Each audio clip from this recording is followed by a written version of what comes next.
Long ago, there was a goddess. She was all alone in a world growing up around her, since she was one of a kind, and no one else could share the same sentience as her. But as though to dissuade her sorrows, the creatures around this lonely goddess began to evolve, becoming what would be known as the Zunanma. The Zunanma happily accompanied their goddess, whose hair was the color of the rising dawn, dubbing her Ashnard, the Dawn Goddess. However, their attention soon strayed from Ashnard.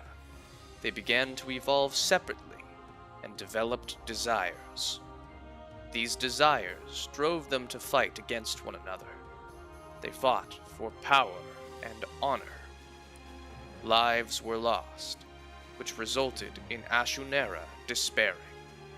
She hoped to quell the bloodbath by giving the deviated Zunanma different names. From that point on, there were Beork and Laguz. However, this only led the creatures to fight more. Now parted by different names, they were not one people, but many. The Beork and Laguz warred, deaf to the desperate wishes of their creator. Aggrieved by this, Ashnard's emotions erupted into a torrent that wiped out much of the land in an event known as the Great Flood. The pain and strife of many were obliterated by the waves of a crying goddess. Only one continent remained: Tellius.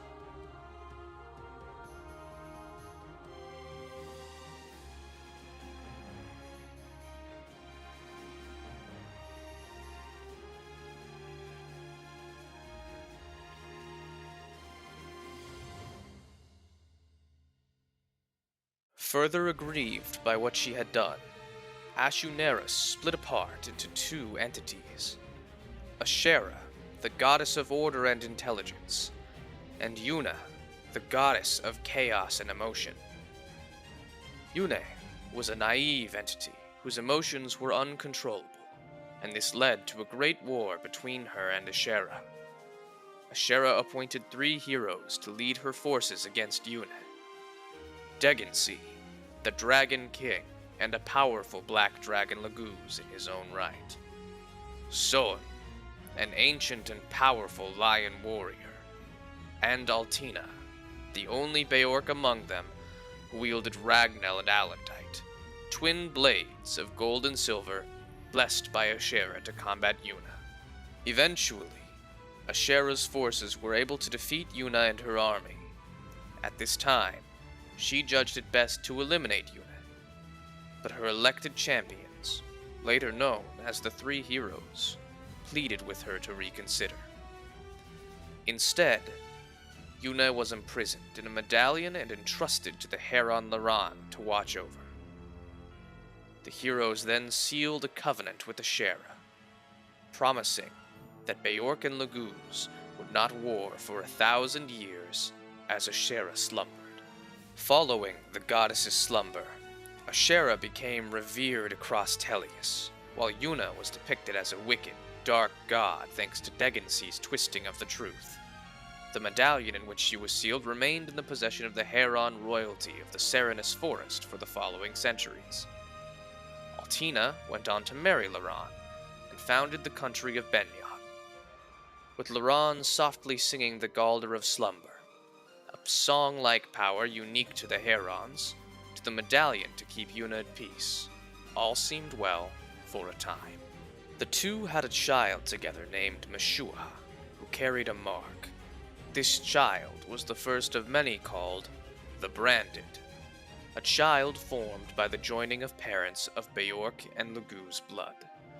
At this time, Laran found he could no longer transform into a Heron, becoming a creature neither Beork nor Laguz.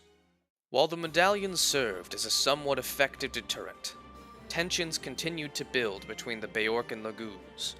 When Misaha, an apostle of Benyon and perhaps the most loved by the public, attempted to reveal her branded heritage, the Benyon Senate ordered her assassination, as the revelation would cause disaster for their teachings. Most Beorc at the time hated Branded, and treated them as they did Laguz. When Misaha was assassinated, the citizens immediately went into despair. The Senate placed the blame on the Laguz of the Heron tribe.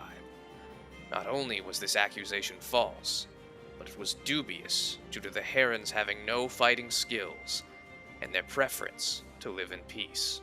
The citizens of Benyon were convinced that the Senate's claims were true. In retaliation, a large number of citizens gathered at the edge of Serinus Forest, home of the Heron clan, and commenced the burning of the forest using torches. The burning raged for 3 days, and almost all of the Heron clan was killed. Meanwhile, with the death of the 12th King of Dane, a country that was formerly a territory of Benyon, the 13th King Ashnard ascended the throne after all heirs before him mysteriously died. Desiring to ignite a continent-wide war in search of the famed medallion which he believed would bestow him great power, he succeeded in capturing the Heron Princess Lilia, one of the few survivors of the Serinus massacre, and attempted to have her release the goddess within. Unbeknownst to him, she was unable to do so. Realizing the danger of the situation, Lilia gave the medallion to the priestess sent to watch over her, Elena, for safekeeping, as she was the only known Beorc who could hold the medallion without being corrupted. With the medallion and the lyrics for the Galder of Release, a song which had the exact opposite effect of the Galder of Slumber, Elena left to go into hiding in Crimea. Accompanying her was her husband Grail, a former member of Dane's 4 Riders, the 4 highest-ranking members in the Dane army. Tragedy struck one day when Grail held the medallion, going on a bloody rampage which ultimately ended when Elena wrested the medallion from his hands at the cost of her own life. In guilt, Grail severed the tendons of his sword hand and vowed never to pick up a blade for the rest of his life. The event was witnessed by his young son Ike, who had his memories of the event sealed by Laron. Years after the event, Grail left the medallion in his daughter Mist's care, as she could hold it without feeling its effects, like her mother before her. Thank you so much for checking out this Fire Emblem lore deep dive. If you enjoyed this video, please feel free to check out some of the other content on my channel. If you like what you see, please like and subscribe, as there will be plenty more to come. A link to my other platforms will also be in the description down below. Have a great rest of your day.